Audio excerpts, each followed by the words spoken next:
Kenapa Nabi dibelah dadanya kembali, disucikan jantungnya? Ada apa ini?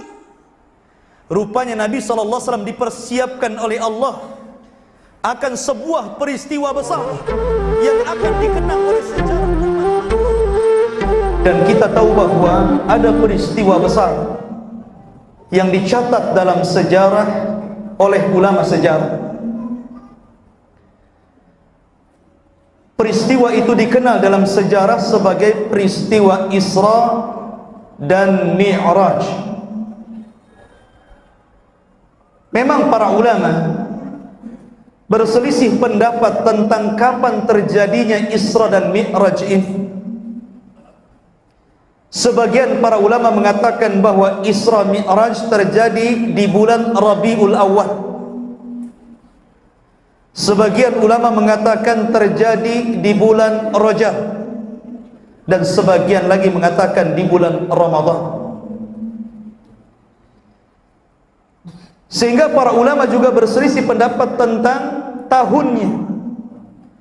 Ada yang mengatakan 1 tahun sebelum hijrah, ada yang mengatakan 6 bulan sebelum hijrah, ada yang mengatakan 3 tahun sebelum hijrah, dan ada juga yang mengatakan 5 tahun sebelum hijrah. Artinya memang ini diperselisihkan, walaupun yang masyhur di lisan-lisan manusia bahwa Isra dan Mi'raj itu terjadi di bulan Rajab. Okelah, kita tidak melihat perselisihan para ulama. Yang kita akan bahas, kita akan petik, karena ini peristiwa besar dalam Islam, bukan peristiwa kecil. Dan tidak ada satupun Nabi dan Rasul yang pernah di-Isra Mi'rajkan Allah kecuali baginda Sayyiduna Muhammadin sallallahu alaihi wasallam. Ma'asyiral muslimin yang dimuliakan Allah Subhanahu wa taala, kita tahu bahwa Isra dan Mi'raj ini ada penyebabnya. Apa penyebabnya? Nabi sallallahu alaihi wasallam di awal dakwahnya menyampaikan tauhid, la ilaha illallah. Tidak lepas daripada ujian, tidak lepas daripada halangan orang-orang Quraisy. Terkadang Nabi SAW disakiti oleh mereka. Akan tetapi karena di sekitar Nabi SAW ada yang masih sayang dengan Rasul, maka dakwah Nabi SAW walaupun sedikit demi sedikit mulai diterima di kota Mekah. Dan orang-orang itu ada 2. Pertama Abu Talib, dan yang kedua Khadijah bintu Khuwailid.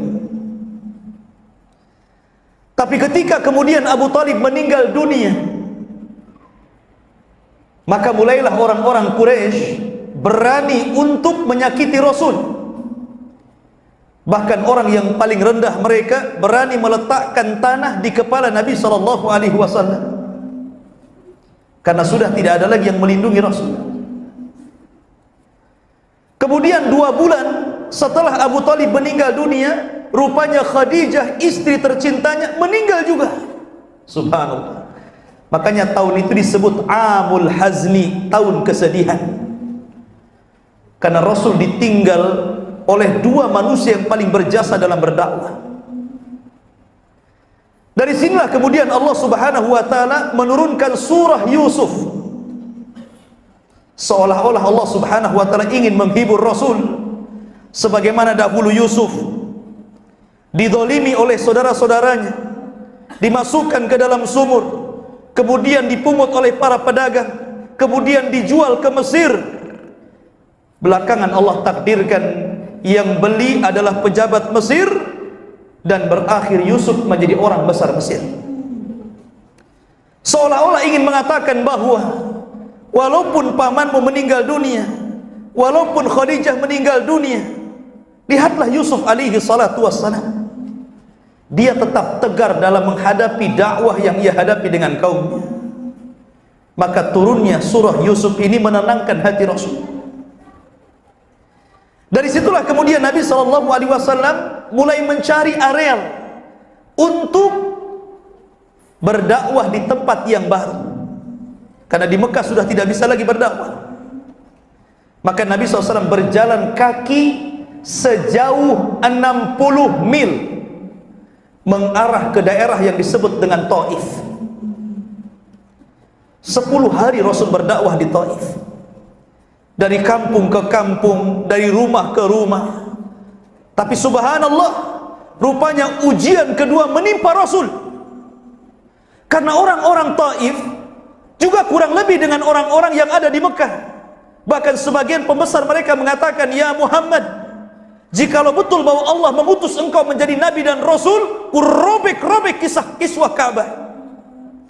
Sebagian mereka mengatakan, kenapa Allah mengutus anda wahai Muhammad? Bukankah orang yang mulia sekelas Abu Jahal, sekelas Abu Sufyan, sekelas Umayyah, mereka lebih berhak untuk jadi Rasul dibandingkan dirimu? Intinya Nabi SAW ditolak di sini. Akhirnya Nabi SAW dilempari batu sejauh 3 mil sampai keluar dari Taif. Ketika Nabi SAW keluar dari Taif, maka Nabi SAW mengalami kebingungan. Kenapa? Karena dia sudah bingung lagi. Mau ke Mekah, orang Mekah sudah menolak. Balik ke Taif, orang Taif menyakiti dirinya. Akhirnya Nabi berhari-hari di perbatasan kota Mekah.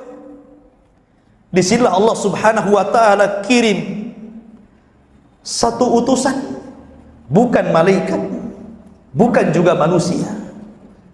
Utusan itu dari kalangan jin.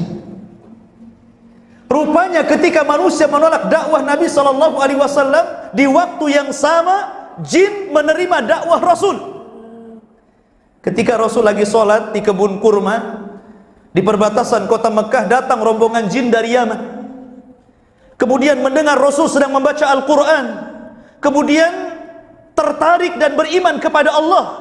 Akhirnya jin-jin ini pulang ke Yaman mendakwai dakwah Islam. Ribuan jin Yaman masuk Islam. Subhanallah. Tidak manusia, jin ada. Kemudian setelah itu Nabi SAW berusaha mencari perlindungan. Maka Nabi SAW akhirnya berhasil kembali ke kota Mekah dengan hati yang sempit, sampai Allah katakan, qad na'lamu annaka yadiku sadruka bima yaqulun. Allah berfirman, sesungguhnya kami tahu wahai Muhammad, hatimu sesak, dadamu sempit terhadap apa yang mereka katakan kepada dakwahmu. Maka ketika Nabi SAW hampir putus asa dalam berdakwah, di malam hari inilah ketika Nabi SAW sedang tertidur lelap, tiba-tiba Jibril datang dari langit menembus atap rumah Rasul. Ada yang mengatakan ketika itu Rasul sedang berada di rumah Ummu Hani. Jibril mengatakan, "Qum ya Muhammad, bangun wahai Muhammad." Maka Nabi SAW bangun. Tiba-tiba ada 2 malaikat membelah dada Nabi SAW, mengambil jantungnya, kemudian meletakkan di bejana dari emas dari sorga dan dicuci dengan air Zam-Zam. Kemudian dimasukkan iman dan hikmah dan dikembalikan lagi ke dalam jasadnya. Inilah pembelahan dada kedua. Setelah Nabi SAW dahulu ketika waktu kecil pernah juga dibelah dadanya dalam pangkuan Halimah Sa'diyah. Kenapa Nabi dibelah dadanya kembali? Disucikan jantungnya. Ada apa ini? Rupanya Nabi SAW dipersiapkan oleh Allah akan sebuah peristiwa besar yang akan dikenang oleh sejarah umat manusia, satu-satunya manusia yang akan melebihi derajat malaikat, bahkan seluruh makhluk ciptaan Allah. Rupanya Rasul disiapkan untuk perjalanan besar, perjalanan Isra dan Mi'raj. Karena Rasul akan diperlihatkan kekuasaan yang besar, maka Rasul harus dipenuhi dengan keimanan, dipenuhi dengan hikmah, supaya dia mampu untuk mengambil pelajaran dari apa yang akan lihat selama perjalanan. Mulailah Nabi SAW diajak oleh malaikat Jibril keluar rumah. Rupanya Allah sudah menyediakan satu binatang namanya buraq. Buraq ini lebih kecil dibandingkan bighal dan lebih besar dibandingkan khimar. Maksudnya keledai. Dia lebih kecil dari kuda tapi lebih besar dari keledai, dan memiliki perawakan yang panjang berwarna putih. Kalau datang malam hari bercahaya dia.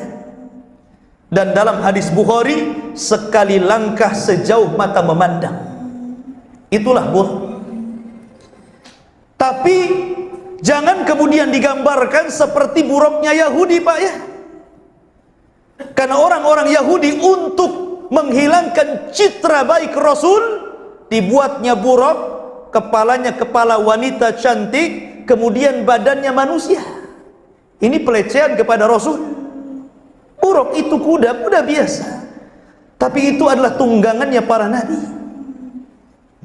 Seolah-olah karena Rasul banyak istrinya, sampai kudanya saja harus kepalanya seorang wanita. Itu kan pelecehan namanya. Maka Nabi SAW ketika hendak memegang buraq, dan ini ada satu faedah yang sangat besar, bahwa perjalanan Isra dan Mi'raj Rasul bukan ruhnya Rasul, bukan, tapi ruh dan jasad seperti kita gini. Sebab kalau seandainya perjalanan itu hanya ruh saja, buat apa pakai buraq? Langsung saja ruhnya melesat. Seperti orang bermimpi, ruh itu kan bisa kemana-mana tuh. Tapi karena perjalanan ini ruh dan jasad, maka diperlukan kendaraan, dan kendaraan itu disebut buraq.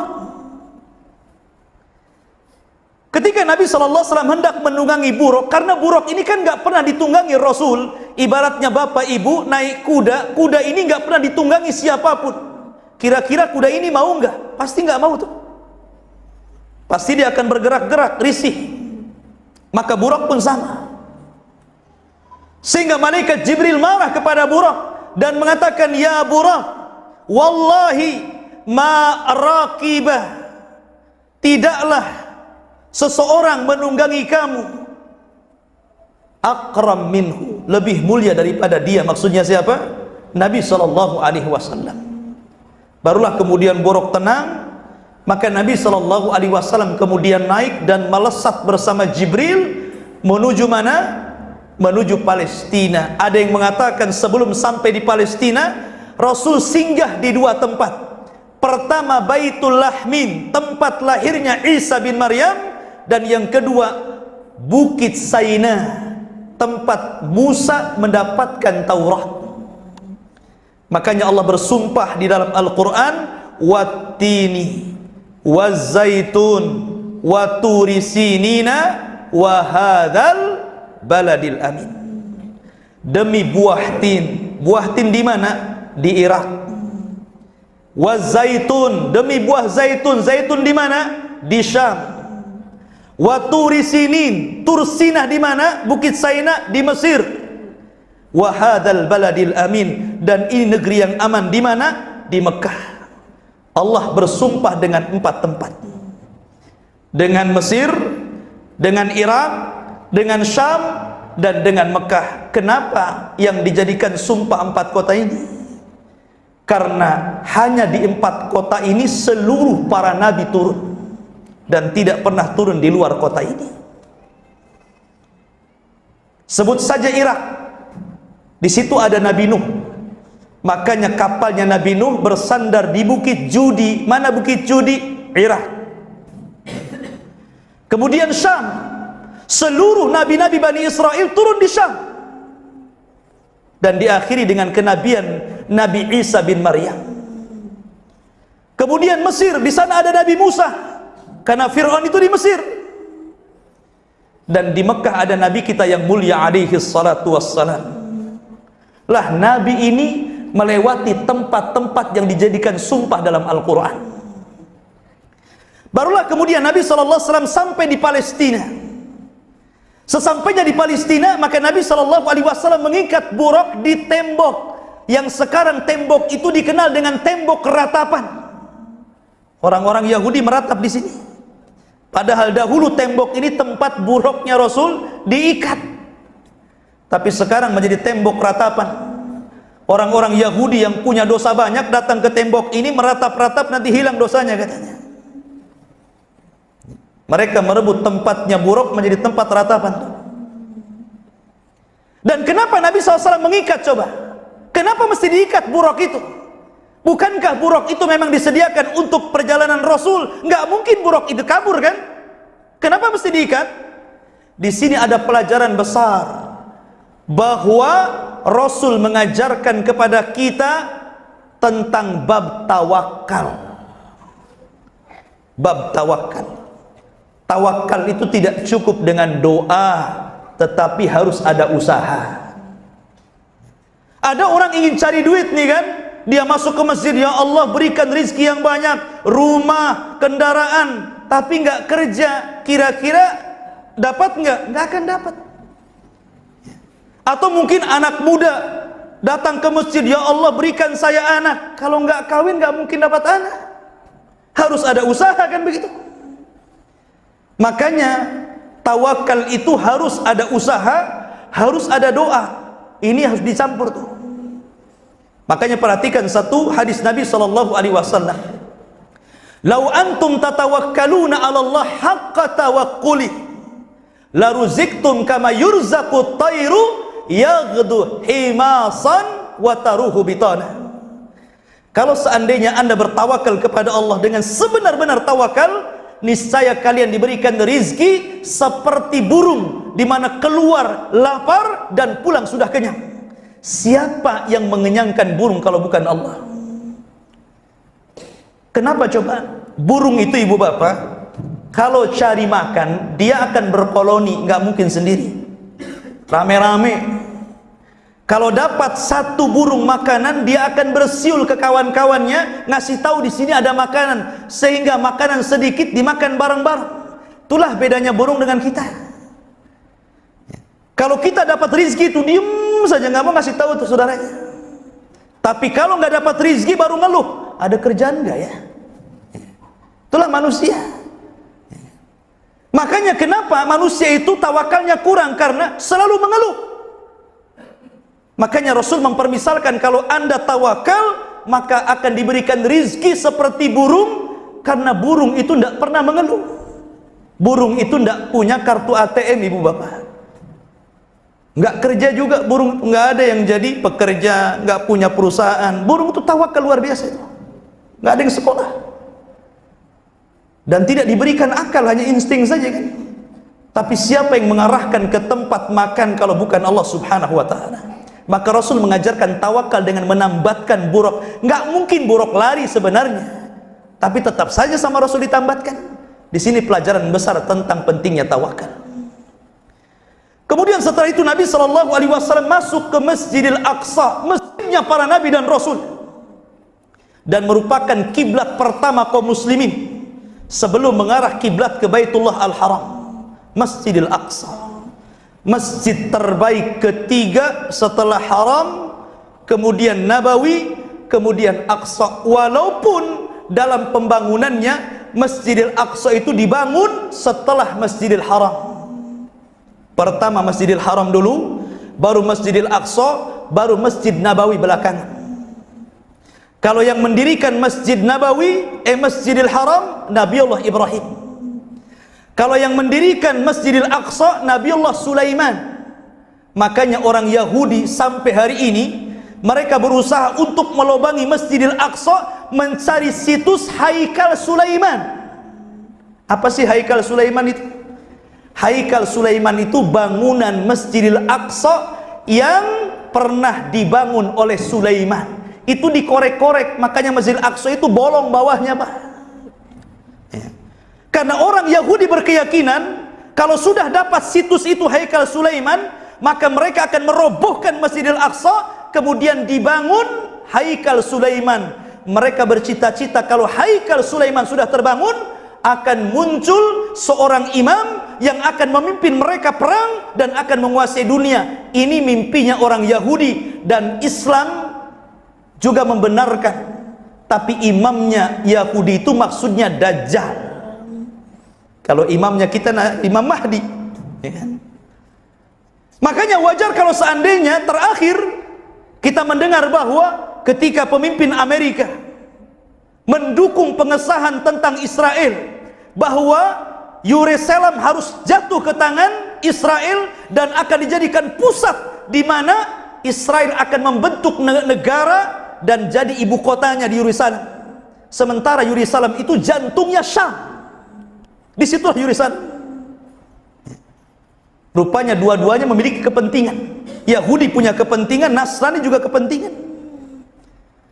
Tapi di akhir zaman Islam pun punya kepentingan, karena nanti pusat kekuatan kaum muslimin ada di Baitul Maqdis. Makanya Rasul ke sini, ke Baitul Maqdis. Kemudian Nabi SAW setelah mampir di Baitul Maqdis, maka Nabi SAW tiba-tiba ditawari 2 minuman, 1 susu dan 1 khamr. Subhanallah, Rasul ngikutin fitrahnya, diambil susu dan dibuang khamr. Makanya Jibril mengatakan, asabtal fitrah wa qad hudita wa hudiyat ummatuka.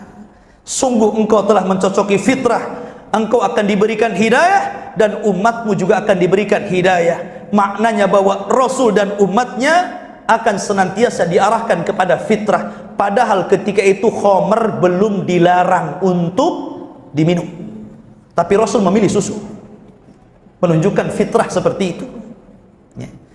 Makanya kemudian Nabi SAW setelah minum air susu langsung kemudian diangkat ke langit, dan ini peristiwanya sudah berbeda. Ini namanya Mi'raj. Kalau tadi Isra digambarkan dalam surah Al-Isra, dan Mi'raj digambarkan dalam suratul Najm dalam Al-Quran. Beda surat dan terletak sama-sama di awal-awal surat. Mulailah Nabi SAW naik ke atas langit.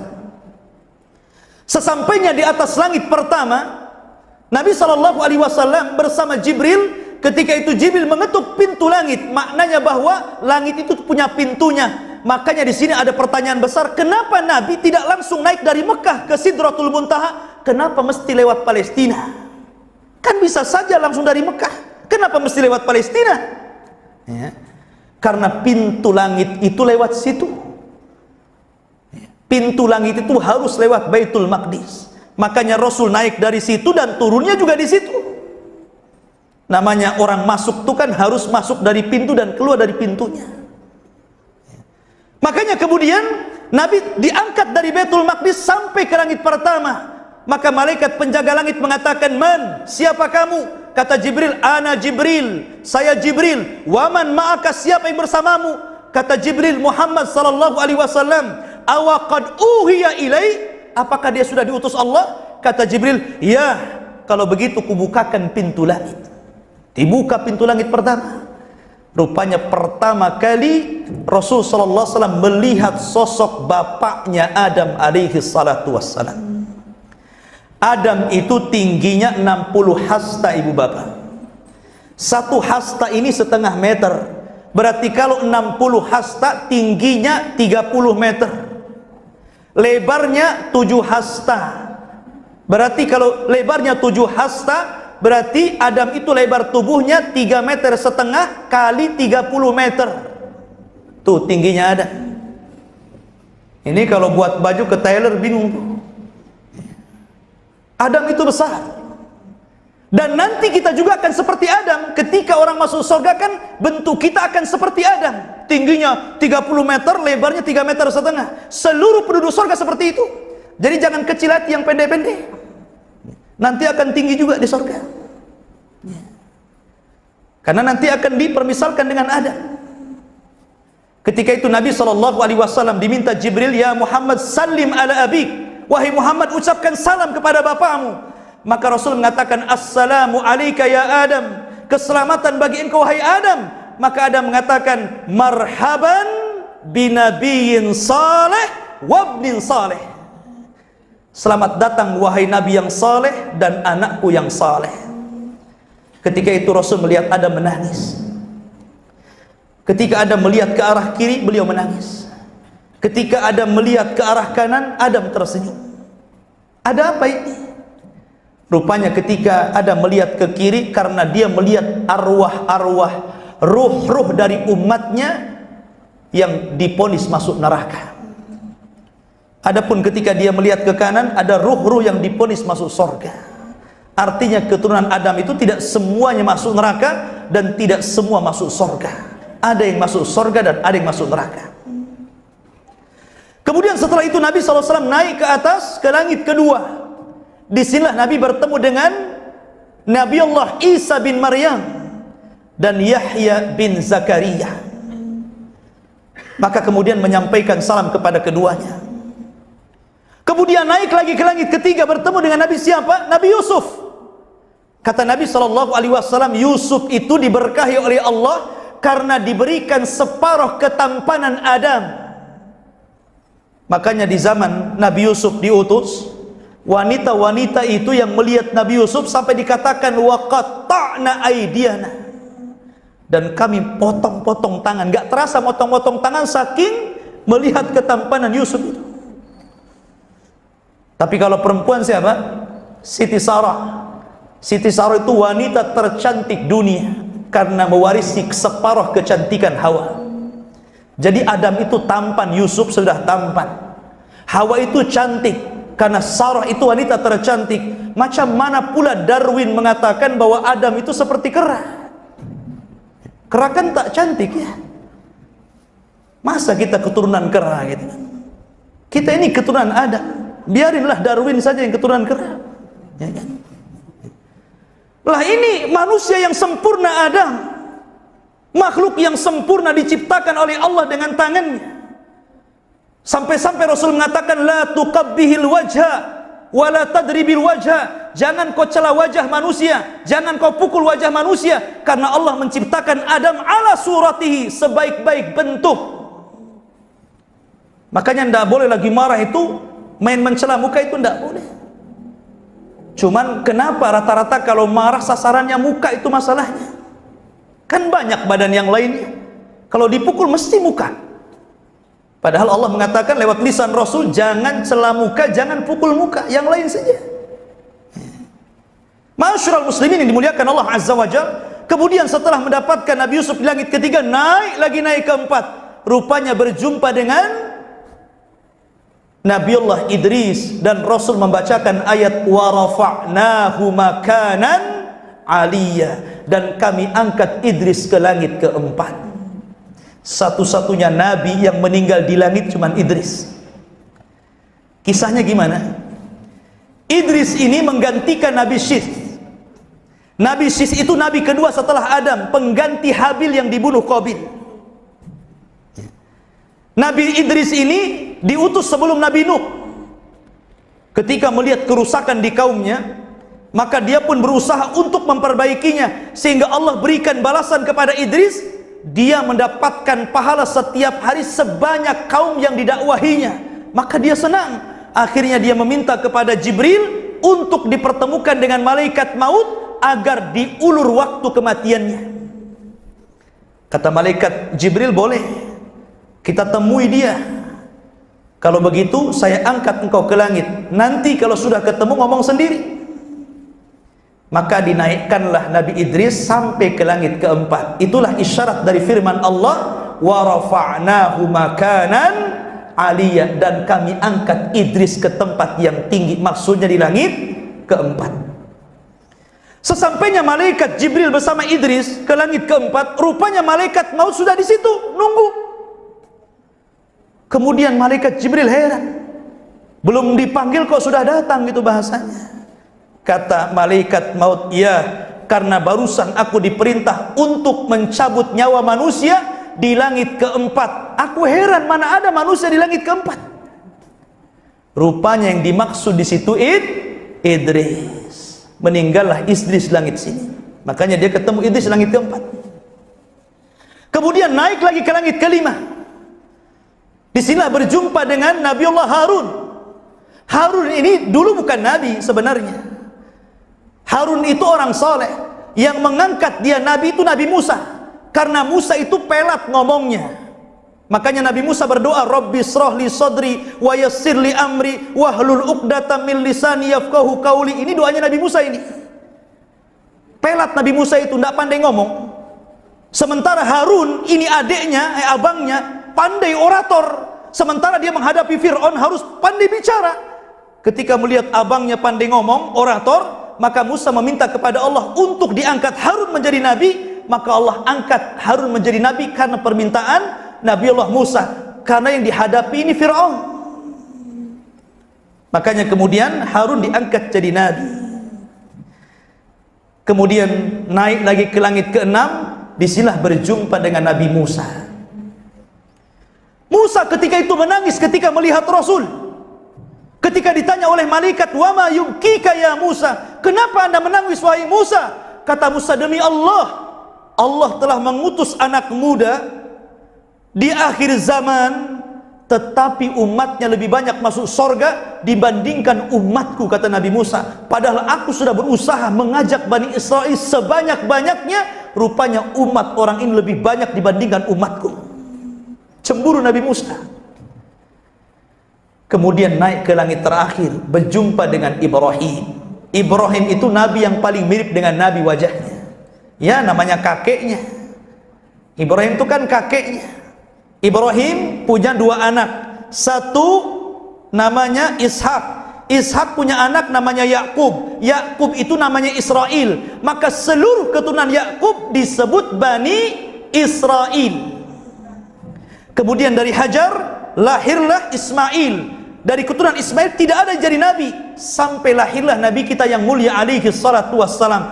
Maka dari sini, kalau akhir daripada nabi-nabi Bani Israel kembali kepada Isa bin Maryam, kalau akhir dari arah Ismail lahirlah Muhammad sallallahu alaihi wasallam. Maka di sini ada dua jalur, semuanya sampai kepada Ibrahim. Dan yang paling mirip wajahnya dengan Ibrahim, Rasul kita yang mulia alaihi salatu wassalam. Ketika itu Ibrahim sedang bersandar di mana? Di tiang Baitul Ma'mur. Apa Baitul Ma'mur? Baitul Ma'mur itu Ka'bahnya malaikat. Nabi melihat setiap hari yang tawaf malaikat di Baitul Ma'mur itu jumlahnya 70.000. Jadi datang 70.000 malaikat masuk Baitul Ma'mur, kemudian tawaf di situ, kemudian keluar dan tidak pernah kembali. Besoknya datang lagi 70.000 lagi masuk ke Baitul Ma'mur, kemudian tawaf, kemudian keluar, tidak balik lagi. Begitu setiap hari. Makanya Allah mengatakan, "Wa ma ya'lamu junuda rabbih illahu." Tidak ada yang tahu berapa jumlah malaikat kecuali Allah. Saking banyaknya. Kenapa Ibrahim bersandar di Ka'bahnya malaikat? Sebagaimana Ibrahim telah membangun Ka'bah di dunia, maka Allah muliakan dengan Ka'bah malaikat yang ada di langit. Itulah Ibrahim. Pertanyaan, para nabi itu kan banyak. Ada para nabi itu disebutkan dalam hadis yang dikeluarkan Al-Imam At-Tabrani kalau tidak salah, dari hadis Abi Dar Al-Ghifari radhiyallahu anhu, bahwa jumlah para nabi itu 120.000. Dan jumlah Rasul itu 315. Tapi yang kita kenal 25 Nabi dan Rasul. Itu yang kita kenal, yang disebutkan dalam Al-Quran. Pertama di surah Al-An'am 18 nama, dan lebihnya tersebar di beberapa ayat dalam Al-Quran, sehingga jumlahnya 25. Ya kan? Lah di sini ikhwafidin muliakan Allah Subhanahu wa taala. Kenapa di sini dalam peristiwa Isra ini, kenapa tidak berjumpa dengan umpamanya Nabi Saleh, atau umpamanya Nabi Syuaib, atau umpamanya Nabi Zulkifli, atau nabi-nabi yang lainnya? Kenapa cuma nabi-nabi ini saja? Rupanya ada hikmah di balik pertemuan nabi-nabi yang dipilih Allah untuk berjumpa dalam setiap langit, karena nabi-nabi yang dipilih ini adalah nabi yang paling banyak cobaan ketika berdakwah. Seolah-olah Nabi diperlihatkan, kamu jangan sedih, orang-orang Quraisy menolak kamu, orang-orang kafir menolak kamu. Nih nabi-nabi yang kau temui juga sama nasibnya. Sehingga menetapkan hati Rasul.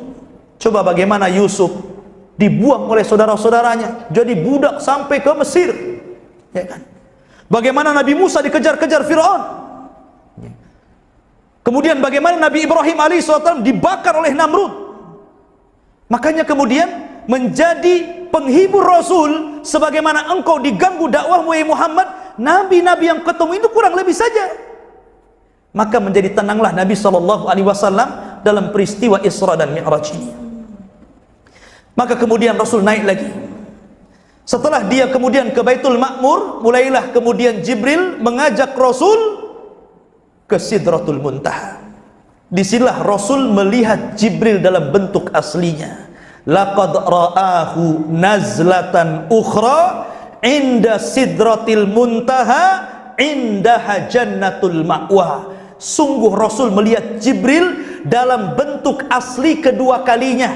Pertama kapan? Ketika menyampaikan wahyu, diangkatnya Nabi, Rasulullah diangkat jadi Nabi. Ketika turun surat Iqra, itu Jibril dalam bentuk aslinya tuh. Kemudian Rasul melihat kedua kalinya, kapan? Ketika peristiwa Mi'raj. Di sisi Sidratul Muntaha, tiba-tiba malaikat Jibril membuka bentuk aslinya, memiliki 600 sayap, yang satu sayap terbentang antara terbit matahari sampai terbenamnya. Dalam bahasa hadis disebut saddal ufuk. Saking besarnya. Makanya ketika Jibril menghancurkan negeri Sodom, negeri liwat, negerinya LGBT, itu cukup dengan satu sayap ditancapkan ke negeri Sodom, kemudian diangkat ke langit, kemudian dihujani batu, kemudian ditumpahkan, kemudian dibanting. Makanya dalam Islam, hukuman orang-orang yang melakukan LGBT ini seperti azab Allah yang ditimpakan kepada kaum Sodom. Diangkat ke tempat tinggi, kemudian dilempar, kalau belum mati dilempari batu dari atas sampai mati. Itu pendapat Ali bin Abi Thalib radhiyallahu anhu. Seperti itu hukumannya. Maka kemudian setelah itu Nabi SAW masuk ke tempat yang Jibril tidak bisa masuk di situ. Hanya Nabi SAW, satu pohon yang sangat besar yang disebut dengan sidrah. Sidrah itu artinya pohon bidara. Makanya ketika Zainab meninggal dunia, kata Nabi SAW, igsiluha bima'in wa sidrin. Mandikan Zainab dengan air dan pohon sidrah, daun sidrah. Sidrah itu artinya pohon bidara, pohon yang sangat besar yang ada di langit. Dan Nabi sampai mengatakan, demi Allah, saking indahnya pohon itu penuh dengan emas, aku tidak bisa mensifatkan kepada kalian. Saking indahnya pohon itu. Karena itu pohon surga. Di surga itu kan emas, perak, berlian, semua gitu kan. Nggak ada kayak di dunia. Surga itu indah. Kenapa disebut muntaha? Muntaha itu artinya ujung sesuatu, di mana tidak ada lagi di atas itu, namanya muntaha. Karena seluruh ilmu makhluk, baik malaikat, baik jin, baik manusia, berakhir di sini.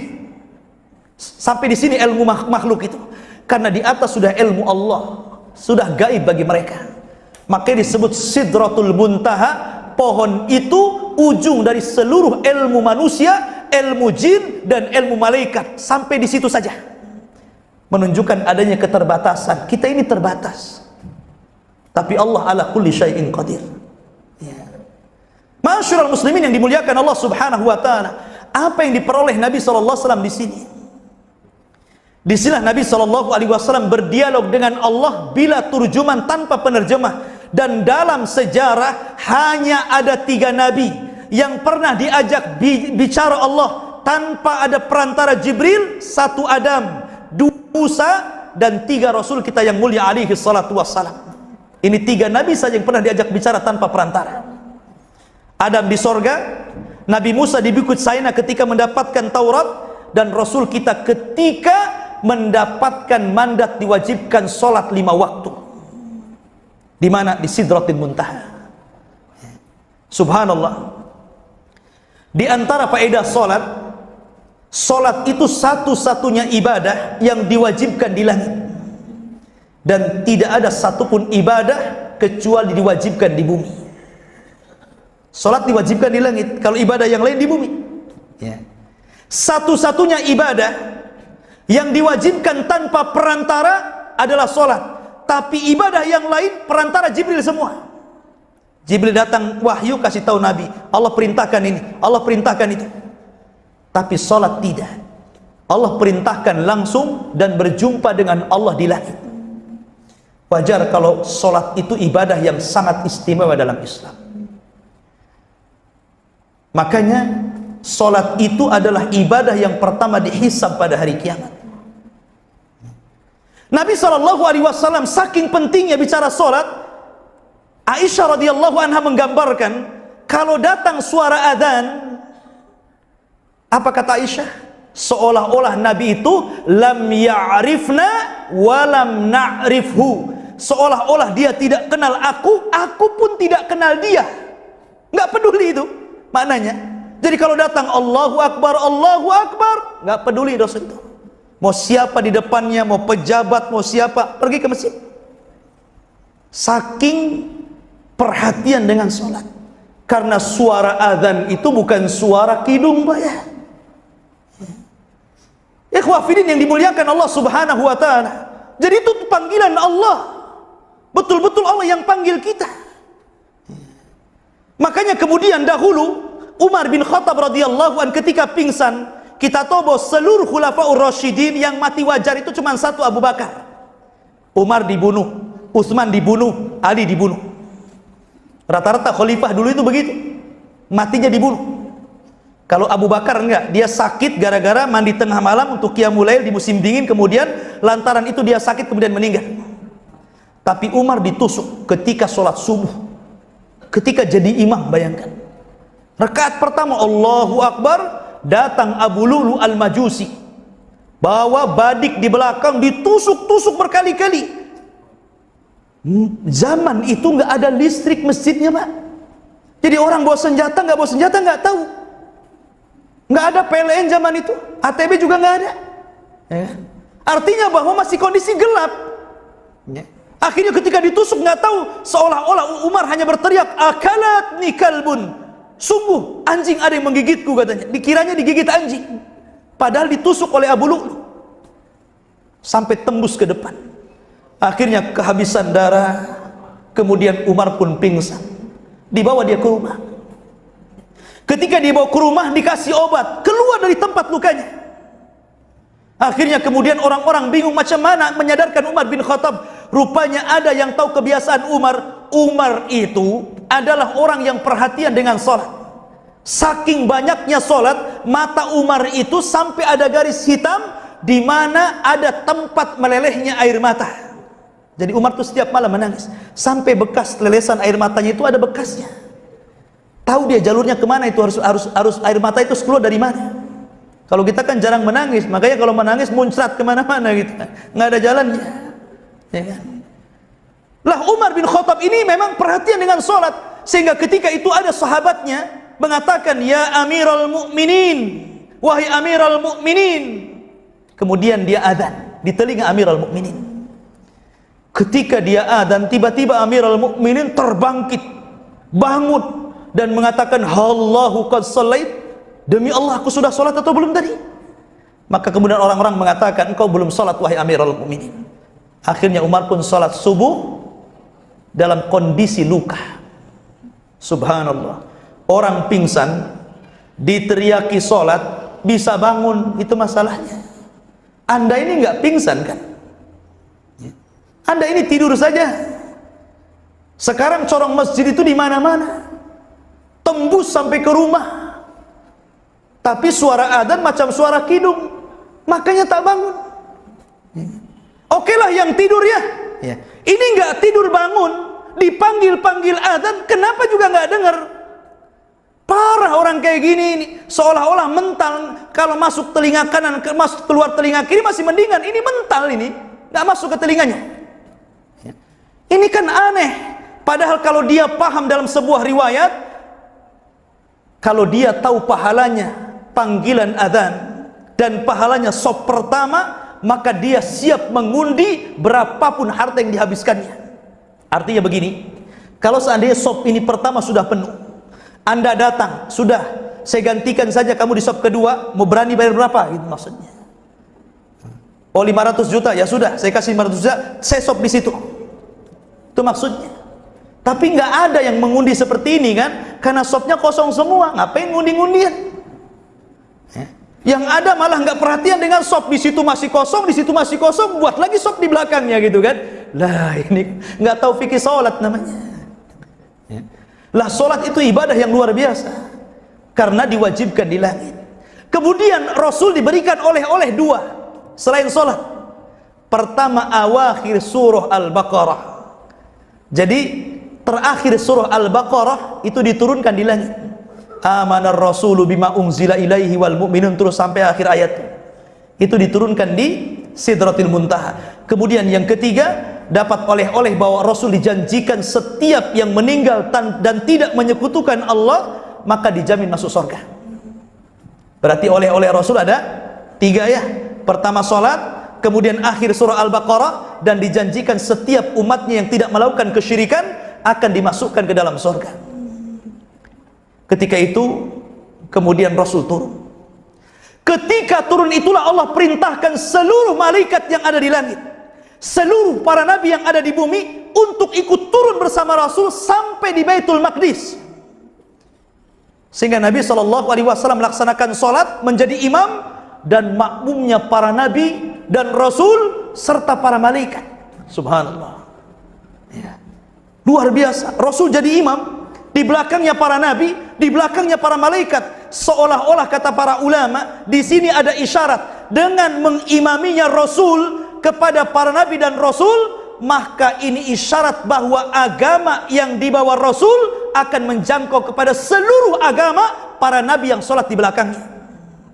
Maknanya bahwa Islam itu akan menyebar ke seantero dunia dan menjadi sebuah kenyataan. Coba daerah mana yang tidak ada muslimnya? Ya. Karena di sini ada isyarat di sini. Rasul mengimami para nabi dan Rasul. Makanya Rasul disebut Sayyidul Anbiya wal Mursalin, pemimpinnya para nabi dan Rasul, karena dia jadi imam dan makmumnya seluruh para nabi dan Rasul di Baitul Maqdis. Karena Rasul akan menjangkau mereka semuanya. Baru setelah itu Nabi SAW sholat, kemudian pulang kembali menggunakan buruk. Dalam peristiwa ini Nabi SAW diperlihatkan sorga dan neraka. Dalam fase perjalanan ke atas itu Rasul diperlihatkan sorga dan neraka. Makanya kenapa Nabi itu bisa mensifatkan sorga dan bisa mensifatkan neraka walaupun tidak sedetail yang sesungguhnya. Karena sehebat apapun Rasul mensifatkan sorga, maka sorga lebih hebat daripada apa yang disifatkan Nabi. Karena Rasul mengatakan, aku sediakan sorga itu untuk hambaku yang soleh, kenikmatan yang tidak pernah dilihat mata, tidak pernah didengar telinga, bahkan terlintas saja tidak bisa. Rasul masuk ke dalam sorga. Pertama dia masuk, apa yang dilihat? Dia mencium bau yang sangat harum sekali. Nabi bertanya, ini harum siapa? Kata malaikat, ini adalah harumnya Masyitah. Tahu cerita Masyitah? Masyitah itu tukang sisir anak putrinya Fir'aun. Ketika dia nyisir, jatuh sisirnya. Ketika ngambil sisir, dia baca bismillah. Kata putrinya Fir'aun, siapa bismillah itu? Dengan menyebut nama Allah. Allah itu siapa? Apa yang dimaksud bapakku Fir'aun? Kata Masyitah, bukan. Allah itu Tuhanku, Tuhanmu, dan Tuhan bapakmu. Oh, marah anaknya. Karena Fir'aun ngaku Tuhan masalahnya. Dilaporkan. Akhirnya kemudian Fir'aun menghukum Masyitah dengan digoreng dalam tengku penggorengan. Sebagaimana bau gosongnya Masyitah di dunia, maka Allah ganti di akhirat dengan harumnya Masyitah di sorga. Kemudian yang kedua, Rasul mendengar suara terompah, kayak bapak pakai bakiak itu di tembok, ya, kan suaranya bunyi itu. Ya. Rasul mengatakan, ini suara terompah siapa ini? Kata malaikat, itu suara terompahnya Bilal bin Rabah. Subhanallah. Orangnya belum masuk sorga, Pak. Sendalnya sudah di sorga. Saya kira sendal bapak lebih mahal dibandingkan sendal Bilal. Yakin saya. Tapi nggak jamin kan sendal bapak masuk sorga. Jangan-jangan di neraka pula kan. Kalau sendalnya sudah masuk sorga, ya nggak mungkin sendalnya saja masuk sorga. Ya pasti seorang-orangnya lah kan mungkin. Masa sendalnya masuk sorga? Sendal kan nggak sholat. Yang menjadikan orang masuk sorga kan sholat. Di sini maksudnya isyarat bahwa kalau sandalnya saja sudah di sorga, tentu orangnya juga akan di sorga. Makanya ketika dia selesai Isra Mi'raj, Rasul bertanya kepada Bilal, Bilal, inni sami'tu khashkhasataka fil jannah. Bilal, aku mendengar suara terompahmu di sorga. Mada tasna? Apa yang kau lakukan? Kata Bilal, wallahi ya Rasulullah, wa ma tawadda'tu wudu'an illa wa qad sallaitu rak'atain. wahai Rasul, aku tidak melakukan apapun kecuali aku berwudu dan setelahnya aku jaga sholat 2 rakaat wudu. Itu saja keutamaan Bilal. Tapi bisa memasukkan orang ke dalam surga karena dia jaga kesuciannya. Batal wudu lagi, batal wudu lagi, batal wudu lagi. Itulah Bilal bin Rabah. Ma'asyiral muslimin yang dimuliakan. Kemudian Nabi SAW melihat istana yang terbuat dari emas dan perak. Di sorga itu masing-masing orang itu mendapatkan 2 istana. Waliman khafa maqama rabbihi jannatan. Bagi orang yang takut kepada Allah, maka dia akan diberikan 2 sorga, 2 istana. 1 milik dia dan 1 warisan dari orang kafir yang masuk neraka dan tidak pernah ke sorga, diwariskan kepada orang yang beriman. Tilkumul jannah uristumuha. Itulah sorga yang diwariskan mereka untuk kalian. Jadi dapat 2 sorga itu, 1 milik sendiri, 1 warisan orang kafir yang dikekalkan di neraka. Tetapi bukan berarti 1 orang cuma 2, tidak. Bisa punya istana 5, bisa 10, bisa 100, bisa 1000, tergantung amalannya di dunia. Makanya Rasulullah mengatakan, siapa yang membangun masjid di dunia, Allah bangunkan 1 istana di sorga. Kalau anda membangun masjid 10, ya istananya 10, kan begitu. Ataupun hadis mengatakan, siapa yang membaca qul huwallah 10 kali dalam sehari, Allah bangunkan istana di sorga. Bukan qul huwallah, qul huwallah, qul huwallah, qul huwallah, bukan. Qul huwallahu ahad, Allahus samad, lam yalid walam yulad walam yakul lahu kufuwan ahad. 1 gitu kan. Sampai 10. Baru Allah bangunkan 1 rumah di sorga. Jadi orang itu tergantung amalannya, berapa istana di sorga. Kalau di dunia saja Pak, orang punya kos-kosan 9 sudah bangga, ya kan? Kemudian buat lagi 9, makin bangga. Buat lagi 9, makin bangga. Harusnya kita juga bangga dengan banyaknya rumah di sorga. Begitulah seorang mukmin. Taib. Dan banyak lagi kenikmatan yang dilihat Rasul. Kemudian Rasul juga diperlihatkan neraka. Salah satu yang diperlihatkan apa? Ada orang yang kukunya dari besi sedang mencakar-cakar mukanya. Rasul heran. Mahadan, ada apa ini? Subhanallah, mahadan. Apa ini? Maka Jibril mengatakan, itulah orang-orang yang ketika di dunia mereka suka melakukan ghibah. Suka melakukan ghibah, yaqauna fi a'radin nas. Mereka mencaci maki pada kehormatan manusia. Seperti itu. Ya. Dan ghibah itu artinya dzikraka akhaka bima yakrah, menceritakan saudaranya, dan kalau saudaranya dengar itu tidak suka. Maknanya di sini, walaupun cerita kita baik, kalau dia nggak suka itu ghibah namanya. Apalagi kalau diceritakan itu keburukannya, makin ghibah lagi. Ya. Ustadz yang saya ceritakan itu benar ada pada dia. Kalau memang benar ada, maka engkau sudah menggibahnya. Kalau memang tidak ada, berarti engkau berdusta atas nama dia. Maka selamatnya lisan ini lebih baik dikunci. Falyakul khairan awliyas. Katakan yang baik kalau tidak bisa diam. Karena ngeri dosa lisan itu. Dari sekujur tubuh kita ibu bapak, yang banyak melakukan dosa itu lisan. Sebutkan dosa apa yang tidak ada di lisan, ada semua. Kalau tangan paling mukul, paling bunuh, selesai. Ya kan? Kaki paling nendang, mata paling melotot, kuping paling dengar gitu kan, yang diharamkan. Kalau lisan ini semua ada. Negara bisa perang gara-gara lisan. Persaudaraan bisa retak gara-gara lisan. Orang bisa saling bunuh-bunuh gara-gara lisan. Ya. Semua gara-gara lisan. Ya. Orang mengajak kepada kesesatan seperti nabi-nabi palsu zaman sekarang gitu kan, lisan juga yang ngomong. Gitu kan. Jadi semua sesat, semua kebaikan, keburukan itu ada di lisan. Makanya Rasul mengatakan kepada Mu'ad, jaga lisan wahai Mu'ad, karena kebanyakan orang masuk neraka itu diakibatkan lisan-lisan mereka. Maka di sini Nabi SAW menggambarkan bagaimana orang yang suka melecehkan kehormatan orang dengan mencakar-cakar ini. Ada juga Nabi melihat ada orang yang sedang berenang di air darah. Setiap ke pinggir, kemudian dibuka mulutnya, dimasukkan batu. Setiap ke pinggir dimasukkan batu, sebagaimana riwayat Samurah bin Jundab dalam Sahih Bukhari. Rupanya ketika ditanyakan siapa itu wahai Jibril, kata Jibril itu adalah para pemakan riba. Ada juga orang yang sedang berdiri, kemudian dipaksa nganga mukanya, mulutnya, tiba-tiba dimasukkan api, dikasih makan api. Kemudian ditanya, ini siapa wahai Jibril? Kata Jibril, inilah pemakan harta anak yatim. Makanya Allah mengatakan, innal ladina ya'kuluna amwalal yatama dzulman innama ya'kuluna fi butunihim nara. Orang-orang yang memakan harta anak yatim, hakikatnya dia memasukkan api ke dalam perutnya. Dan banyak lagi, subhanallah. Intinya bahwa Nabi diperlihatkan neraka dan surga. Kemudian setelah Nabi SAW melakukan perjalanan Isra dan Mi'raj, Rasul kembali ke Mekah. Sesampainya di Mekah, Nabi SAW tertidur sebentar karena memang lelah letih. Kemudian Rasul terbangun di pagi hari, tiba-tiba lapang dadanya, subhanallah.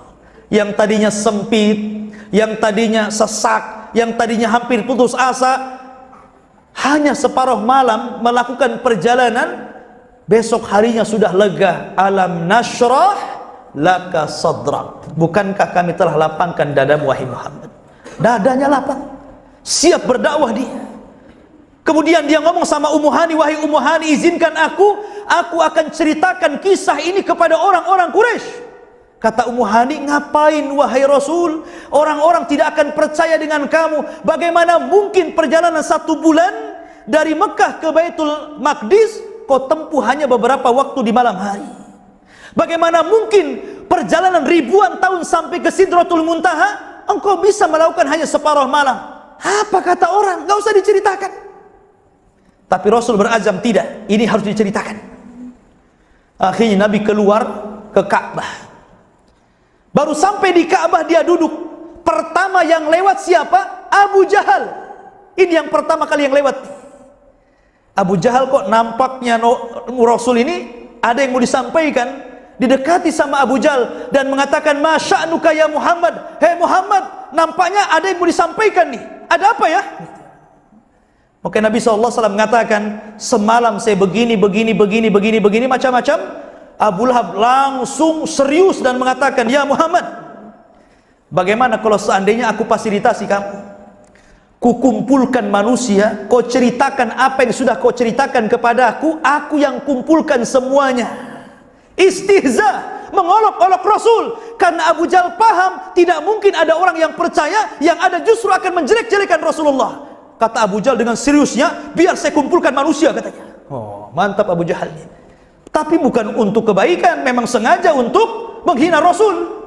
Maka Abu Jahal berteriak-teriak, ya Bani Ka'ab istami'u, wahai Bani Ka'ab, wahai Bani Fulan, kemari.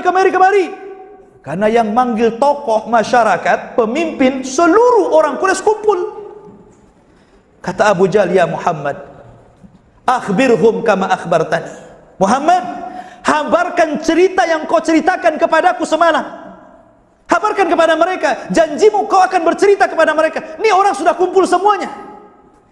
Akhirnya Rasul bercerita kepada mereka bahwa semalam saya begini, subhanallah. Seluruh orang tiba-tiba tertawa, saking kehabisan tertawanya sampai mereka pukul-pukul kepala.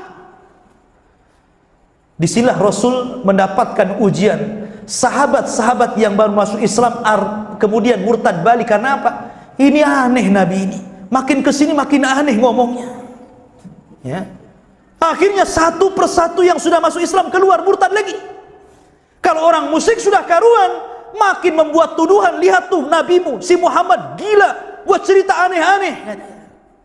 Lah ketika itu Abu Bakar nggak ada di situ, sehingga orang-orang heran dan mengatakan, ya Muhammad, aina sahibuk? Di mana saudaramu Abu Bakar? Biasanya kalau engkau berdakwah ada di sampingnya Abu Bakar. Di mana dia? Akhirnya kemudian dicarinya Abu Bakar. Sudah ketemu, wahai Abu Bakar, kau tahu apa yang terjadi di sana? Lihat saudaramu si Muhammad itu ngaco. Dia cerita begini dalam satu malam. Abu Bakar langsung bangkit dan mengatakan, wallahi demi Allah, kalau seandainya ada peristiwa yang lebih mustahil yang terjadi kepada Rasulullah, maka aku orang yang pertama kali membenarkannya. Masya Allah. Dari sini disematkan kalimat As-Siddiq di belakang nama Abu Bakar, karena dia membenarkan peristiwa yang didustakan seluruh manusia. Makanya wajar kalau Abu Bakar disebut Abu Bakar As-Siddiq. Siddiq itu artinya pembenar ketika manusia mendustakan Rasul. Ma'asyiral muslimin yang dimuliakan Allah Azza wa Jalla, lah di tahun inilah kemudian orang-orang Quraisy, orang-orang Madinah, orang-orang Yathrib banyak yang haji ke Mekah. Setelah kejadian Isra Mi'raj ini, rupanya ada 12 dari Yathrib masuk Islam, kemudian menyebarkan dakwah di Yathrib di Madinah, akhirnya menyebar. Setelah peristiwa Isra Mi'raj, maka Allah mengizinkan Rasul untuk hijrah. Maka Rasul memerintahkan seluruh sahabatnya untuk berangkat ke Yathrib, karena sudah mendapatkan tempat yang diizinkan Allah. Yang ada di Ethiopia suruh pulang-pulang semua, kita sudah mendapatkan tempat yang aman. Maka seluruh para sahabat akhirnya hijrah setelah peristiwa Isra dan Mi'raj ini. Taib, apa yang kita bisa petik dari pelajaran Isra Mi'raj ini? Yang pertama, Isra Mi'raj ini adalah kejadian yang tidak masuk di akal. Tetapi bukan tidak bisa dibuktikan secara fakta, bisa. Saya contohkan. Bapak berjalan dari Batam ke Jakarta, naik pesawat Lion, hanya sekedar memberikan berkas ke kawan yang di Jakarta, kemudian balik lagi ke Batam. Ketika Bapak membeli tiket, tiba-tiba ada seekor semut masuk ke tas. Kemudian semut ini terbawa Bapak sampai ke Jakarta. Sampai di Jakarta setelah ngasih berkas, kemudian balik lagi ke Batam. Kemudian semut ini keluar dari tas, kemudian ngomong sama kawan-kawannya, saya habis dari Jakarta. Kira-kira kawan-kawan semutnya bilang gila nggak? Gila, kaki aja kecil ke Jakarta katanya. Tapi peristiwa ini benar nggak? Benar kan? Memang dia ke Jakarta kok. Ya. Kenapa kalau semut bisa ke Jakarta lewat perantara orang, kenapa Nabi SAW didustakan? Padahal itu kuasa Allah. Bisa dibuktikan secara akal. Ya. Yang kedua, kita harus bangga dengan Nabi SAW dan harus beriman sepenuhnya bahwa Nabi SAW diangkat sampai ke Sidratul Muntaha. Kalau dulu saya masih kecil, saya didoktrin dengan cerita kisah Neil Armstrong yang sampai ke bulan, sehingga sedikit-sedikit lihat orang sudah sampai ke bulan, kok masih sibuk saja di sini katanya. Harusnya yang kita banggakan bukan Neil Armstrong naik ke bulan, tapi Nabi SAW naik ke Sidratul Muntaha. Lebih tinggi mana bulan dengan Sidratul Muntaha coba? Ya jelas lebih tinggi Sidratul Muntaha karena bulan itu di langit dunia. Itu pun kalau cerita Neil Armstrong benar. Karena ada yang kemudian mengatakan bahwa itu tidak benar. Ketika dikibarkan benderanya katanya sih konon berkibar-kibar kan itu. Berarti ini kan shootingan di padang pasir. Ya. Oke lah kita benarkan dia sampai ke bulan, kita tidak dustakan. Memang ada orang yang sampai ke bulan, tapi kita tidak pernah bangga. Justru kita harus bangga dengan Nabi SAW yang bukan hanya sampai ke bulan, tapi sampai ke Sidratul Muntaha. Lebih hebat daripada Neil Armstrong. Kalau Rasul turun membawa syariat solat, Neil Armstrong ini bawa tanah dari bulan. Mulia mana itu tanah dengan solat? Tanah diinjak gitu kan. Solat ibadah kepada Allah. Kita harus bangga dengan Nabi SAW. Makanya kalau kita cerita, kita tidak hendak membeda-bedakan para nabi dan rasul. Karena Allah mengatakan la nufarriqu baina ahadin mir rusuli. Kita tidak boleh membeda-bedakan antar para nabi dan rasul. Tetapi kalaulah seandainya kita katakan bahwa Nabi Musa alaihi salatu wassalam, ya, ataupun Nabi Idris alaihi salatu wassalam, dia sampai ke langit keempat, maka Rasul sampai ke Sidratul Muntaha. Kalau dikatakan bahwa ada masuk surga, Rasul juga masuk surga. Bahkan kemuliaan Rasul jauh menjangkau kemuliaan Adam. Walaupun malaikat sujud kepada Adam, tapi kan sujudnya satu kali saja. Karena menggunakan fi'lul madi dalam bahasa Arab itu kata kerja bentuk lampau. Fasajadu illa iblis. Malaikat sujud kecuali iblis. Sajad itu fi'il madi. kata kerja bentuk lampau, artinya sujudnya malaikat kepada Adam itu 1 kali saja. Tapi solawatnya para malaikat kepada Rasul itu menggunakan bahasa fi'lul mudhari', kata kerja bentuk sekarang dan yang akan datang. Maknanya seluruh malaikat solawat kepada Rasul sampai hari ini, sampai kiamat dibangkitkan, sampai masuk surga. Innallaha wa malaikatahu yusalluna ala nabi. Yusallun fi'lul mudhari'. Ya, kalau sujud fi'lul madhi. Maka di sini ikhwan bahwa kita ini punya nabi yang luar biasa, melebihi seluruh nabi-nabi dan rasul. Ya. Bagaimana tidak luar biasa? 1, nabi itu disucikan jiwanya, Pak. Apa ayatnya? Disucikan jiwanya. Nabi SAW dibelah dadanya. Alam nashrah laka sadrak. Bukankah kami telah belah dadamu dan kami bersihkan dadamu, ya Muhammad. Yang kedua, lisan Rasul itu dijaga oleh Allah. Wa ma yantiqu anil hawa in huwa illa wahyun yuha. Rasul itu kalau ngomong bukan hawa nafsunya, tapi wahyu yang diwahyukan kepadanya. Rasul dijaga matanya, mazagol basaru wa ma tagha. Allah jaga kedua pandangan Rasul. Dan Nabi SAW dijaga akhlaknya, wa innaka la ala khuluqin adzim. Engkau di atas akhlak yang paling tinggi. Bahkan wahyu yang diturunkan kepada Rasul, allamahu syadidul quwa, malaikat Jibril yang mengajarkannya. Dan Rasul punya Al-Quran, mukjizat tertinggi dari seluruh kitab langit yang ada, karena seluruh kitab-kitab ada pada Al-Quran, dan Al-Quran itu mengangkat siapapun yang diletakkan Quran padanya. Ketika Quran di bulan Ramadan turun, maka Ramadan sebaik-baik bulan. Ketika Al-Quran turun di malam Lailatul Qadar, maka malam Lailatul Qadar sebaik-baik malam. Ketika Al-Quran turun kepada Rasulullah, maka Rasulullah menjadi sebaik-baik Rasul. Ketika Al-Quran turun kepada umat Muhammad, kuntum khaira ummatin ukhrijat linnas, kalian sebaik-baik manusia yang dikeluarkan kepada manusia. Bagaimana kalau Quran itu turun ke dada kita? Maka Rasul mengatakan, khairukum man ta'allamal Qur'ana wa 'allamah. Sebaik-baik kalian adalah orang yang mengajarkan Quran, yang belajar Quran dan mengajarkan Al-Quran. Masya Allah, ini kehebatan Al-Quran, dan itu turun kepada Rasul. Jadi kita harus bangga dengan Rasul Sallallahu Alaihi Wasallam. Karena terkadang kita ini kurang bangga dengan Rasul. Buktinya apa? Anak-anak muda di zaman sekarang ini sudah kehilangan teladan. Dia bangga dengan pemain-pemain sepak bola, bangga dengan artis-artis dan selebritis, bangga dengan tokoh-tokoh barat. Kemana kebanggaan Anda kepada Nabi? Makanya kita heran gitu. Kita ini punya Nabi yang paling lengkap dari segala hal. Coba saya contohkan begini, Pak.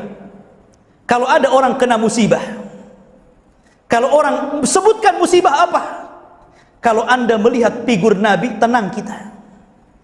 Oke Ustadz, saya ditinggal mati orang tua saya. Rasul ditinggal mati juga orang tuanya. Dia terlahir yatim, wa wajadaka yatiman fa'awa. Rasul, anak saya, Ustadz, anak saya banyak yang meninggal. Rasul juga anak-anaknya meninggal. Dia punya anak 7, 6 meninggal ketika Rasul masih hidup. Baru Fatimah yang meninggal 6 bulan setelah Rasul wafat. Tapi seluruh putrinya, seluruh putranya meninggal ketika Rasul masih hidup. Jadi kalau antum atau ibu bapak meninggal anaknya, Rasul juga meninggal anaknya. Ustadz, saya ini sudah lama kerja, hanya ngojek online saja, penghasilan segini, asih miskin. Rasul juga sama, 15 tahun jadi pengembala kambing. Berapa gaji pengembala kambing coba? Dan mungkin kalau antum dibuat pengembala kambing, mikir-mikir juga lah, kan gitu kan? Ini pengembala. Rasul 15 tahun jadi pengembala kambing. Oke, kalau kita bicara dakwah, kita baru nasihati orang sudah dimarahi. Rasul bukan dimarahi, dicaci maki. Kita tidak pernah berdakwah dilempari orang. Kita tidak pernah berdakwah diserbu orang mau dibunuh. Kita tidak pernah berdakwah berusaha dikejar-kejar orang-orang Quraisy untuk diambil kepalanya dan dihadiahi. tapi Rasul semuanya sudah ada, ada pada Nabi. Apapun musibah yang menimpa kita pernah ditimpa Rasul. Anda pernah kelaparan, Rasul pernah kelaparan, 3 hari tidak makan. Makanya kalau orang melihat sejarah Rasul itu tenang. Orang itu kadang ngeluh karena tidak pernah melihat nabinya pernah diuji seperti yang Allah uji kepada kita. Tapi kalau seandainya kita terus mengaca kepada Rasul, bagaimana akhlak Rasul, bagaimana musibah yang ditimpakan Allah kepada Rasul, demi Allah, musibah yang ditimpakan Allah kepada kita tidak secuilnya dari musibah yang ditimpakan kepada Rasul. Karena Rasul mengatakan asyaddal bala indallahil anbiya, seberat-berat ujian yang Allah uji pertama para nabi, kemudian orang-orang yang mengikutinya. Maka kita harus bangga, ya. Maka peristiwa Isra Mi'raj ini mengajarkan kebanggaan kita kepada Nabi SAW. Kemudian yang ketiga, di sini kita dianjurkan untuk memperhatikan sholat. Sholat itu ibadah yang luar biasa, jangan sampai dilalaikan. Sampai-sampai Nabi SAW pernah mengatakan, kalau seandainya Anda ini mandi sehari 5 kali, kira-kira bersih nggak Pak? Pagi mandi, siang mandi, sore mandi, malam mandi, jam 3 mandi. Sehari mandi 5 kali, bersih nggak kira-kira badan kita? Bersih. Yang ada kayak mujair dalam air terus kan begitu. Itulah sholat. Kalau setiap hari 5 kali kita sholat, bersih dari dosa kita ini. Asal dicuci saja setiap hari. Jadi orang yang melakukan dosa itu maka bisa dihapus dengan sholat. Karena dalam sholat itu ada istighfar, ada pengagungan kepada Allah, ada membesarkan Allah, macam-macam doa dalam sholat itu. Jadi kalau kita menjaga sholat 5 waktu, bersih dosa kita. Itulah bagaimana kemudian Nabi SAW mengajarkan para sahabatnya agar anak-anak di usia 7 tahun itu suruh dididik sholat. Kata Rasul apa? Muru auladakum bis sholati wahum abna'us sab'in. Perintahkan anak-anakmu sholat di usia berapa? 7 tahun. Ingat Pak ya, kalau bapak punya anak usia 7 tahun sudah harus cerewet kita ini. Nak, bangun sholat, sholat nak, sholat, sholat nak. Dan harus sabar, karena Allah mengatakan dalam Al-Quran, wa'mur ahlaka bis sholati wastabir alaiha. Perintahkan keluargamu untuk sholat dan sabar ketika memerintahkannya. Karena usia 7 tahun, ibu ya di belakang, coba ibu punya anak 7 tahun, bangunkan di waktu subuh, kira-kira bisa nggak? Kalau bapaknya tidur ya nggak bisa lah. Susah yang bangunkan anak 7 tahun di usia 7 tahun, bangun nak subuh, subuh kalau nggak dibiasakan. Ya. Kadang 10 kali nggak mau bangun. Nih anak sudah bangun nih, kadang-kadang sambil ke kamar mandi itu masih tidur dia. Kemudian sampai kamar mandi, kalau nggak tunggu, tidur di kamar mandi dia. Makanya mulai dari dibangunkan, ditunggu, jalan juga diantar, di kamar mandi ditunggu lagi, keluar kamar mandi ditunggu, sholat ditunggui, baru setelah sholat tenanglah orang tua. Kalau nggak gitu nggak sholat anak itu. Makanya disebut apa? Wastabir alaiha, suruh sabar kita. Ya. Kalau usia 7 tahun kok nggak mau juga, degil juga gitu kan, kayak bapaknya umpamanya. Maka Rasul mengatakan wadribuhum wahum abna'u ashrin. Pukul. Kalau 10 tahun nggak mau sholat, pukul kata Rasul. Tapi hindari jangan memukul wajah. Pukul kakinya, pukul pahanya, pukul perutnya gitu kan. Ya pukul, maksudnya mukuli bukan nyiksa. Ya. Kata Rasul, alikis sautu fil jidar. Apa kata Rasul? Ikatkan pecut di tembok. Untuk apa? Untuk nakuti anak-anak. Nah, sholat enggak? Itu apa sholat? Nah, begitu ya. Kalau mau itu saya turunkan. Kalau mau sholat biarkan dia di situ. Seperti itu Rasul sampai mengajarkan menakut-nakuti anak itu kan. Artinya apa? Ditakut-takuti dengan takut yang bukan menyelisih akidah. Karena ada orang tua nakut-nakuti anak itu akhirnya jadi penakut. Jangan keluar, banyak setan, banyak hantu, banyak genderuwo. Nggak boleh. Ya. Setan itu musuh kita. Harusnya kita doktrin, nah, kalau ada genderuwo cekik saja. Ya. Kalau ada setan pukul saja. Harusnya seperti itu. Ya. Karena kalau seandainya ditanamkan takut sama setan, setan musuh kita, akhirnya dia sampai dewasa, sampai tua, sholat malam gak berani bangun. Kenapa? Takut setan.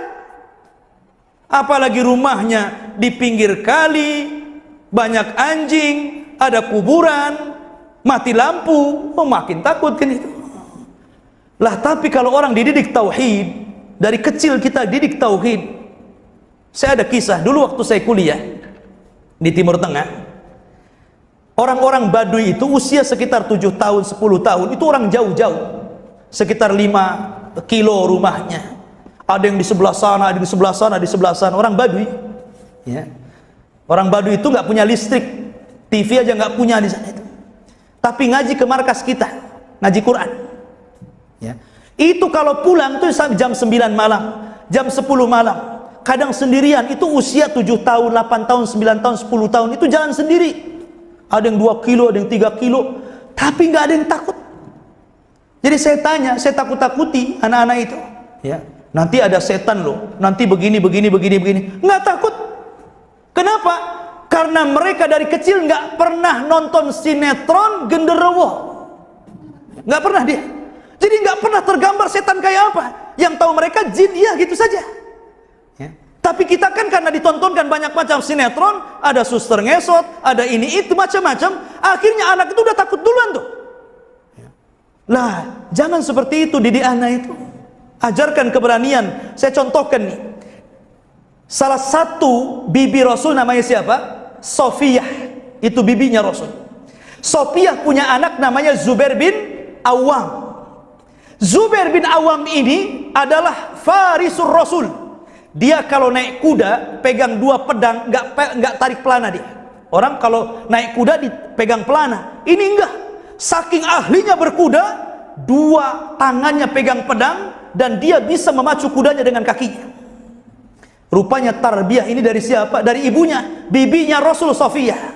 Sofiyah menceritakan, jadi ketika Zubair bin Awam ini masih kecil, Zubair kecil ini usia 7 tahun, 10 tahun.